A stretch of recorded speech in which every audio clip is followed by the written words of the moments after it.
नमस्कार, संवाद पे आपका स्वागत है। मैं हूं चेतना शर्मा आपके साथ और आज हम बात करेंगे एसआई भर्ती घोटाले और उस राजनीतिक भूचाल की जिसमें कभी साथ खड़े दिखने वाले नेता किरोड़ी लाल मीणा और हनुमान बेनीवाल अब एक दूसरे के खिलाफ मोर्चा खोल चुके हैं।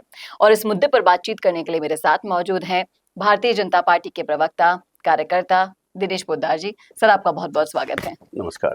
सबसे पहले सर, मैं ये जानना चाहूंगी आपसे कि जिस तरीके से हाईकोर्ट के आदेश के बाद अचानक ये दोस्ती दुश्मनी में बदल गई, सभी ने देखा, आपने देखा, हमने देखा, दर्शकों ने देखा, क्यों, क्या रहा इसका देखिए, कारण? ये तो होना ही था। हनुमान बेनीवाल जी जैसे नेता फर्जी गांधीवादी है। जब तक फायदा था तब तक किरोड़ी जी के साथ खड़े थे, और जैसे ही मामला खुलने लगा श्रेय लेने की होड़ में असलियत सामने आ गई उनकी। सच तो ये है कि किरोड़ी जी ने जो घोटाले का पर्दाफाश किया है और बेनीवाल जी सिर्फ आंदोलन का ढोंग कर रहे हैं। जी, लेकिन सर अगर बेनीवाल की माने, उनका कहना है कि अगर उनका आंदोलन नहीं होता तो ये भर्ती घोटाला कभी भी सामने नहीं आता, क्योंकि सरकार और सरकार के कई मंत्री इसे दबाने पर तुले थे। क्या कहते हैं? देखिए, आंदोलन जो बात कर रहे हैं ये तो एक पुरानी आदत है उनकी, बिल्कुल ढोंग और नाटक करने वाली।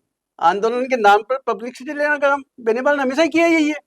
और अगर ईमानदारी से लड़ना होता तो कोर्ट में आकर केस करते, वे सबूत लाते। सिर्फ नारे लगाने से भ्रष्टाचार खत्म थोड़ी हो जाएगा।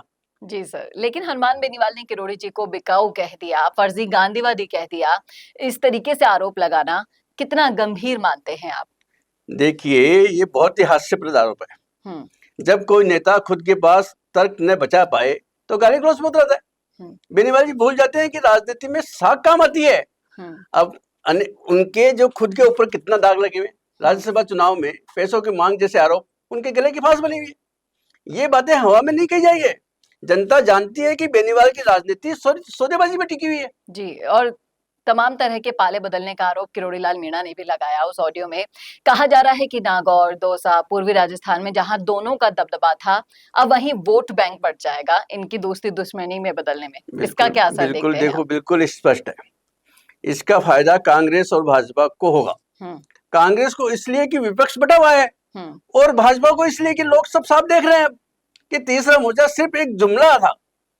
जनता स्थिर और ईमानदार नेतृत्व वाली चाहती है सरकार को, और वो नेतृत्व सिर्फ भाजपा दे सकती है। जी, लेकिन सर कुछ राजनीतिक विश्लेषकों की माने तो उनका कहना है कि किरोड़ी और बेनीवाल की लड़ाई ने जनता को निराश कर दिया है।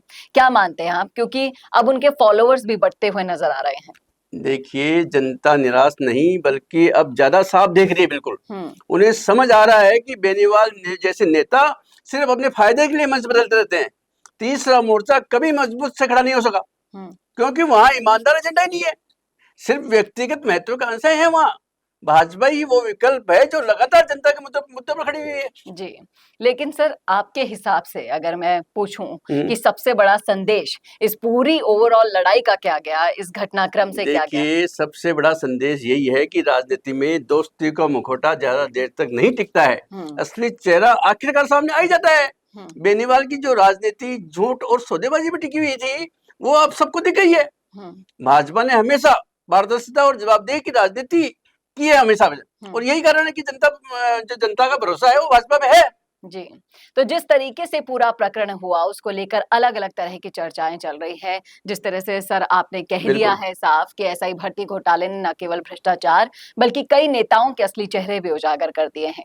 जहां एक और किरोड़ी लाल मीणा खुद को नायक बता रहे हैं, वहीं बेनीवाल आरोप प्रत्यारोप में उलझ पड़े हैं। इसका सीधा असर तीसरे मोर्चे पर पड़ेगा, जो अब टूटता हुआ सा नजर आ रहा है, क्योंकि इनके समर्थकों में भी अब दो फाड़ देखी जा रही है।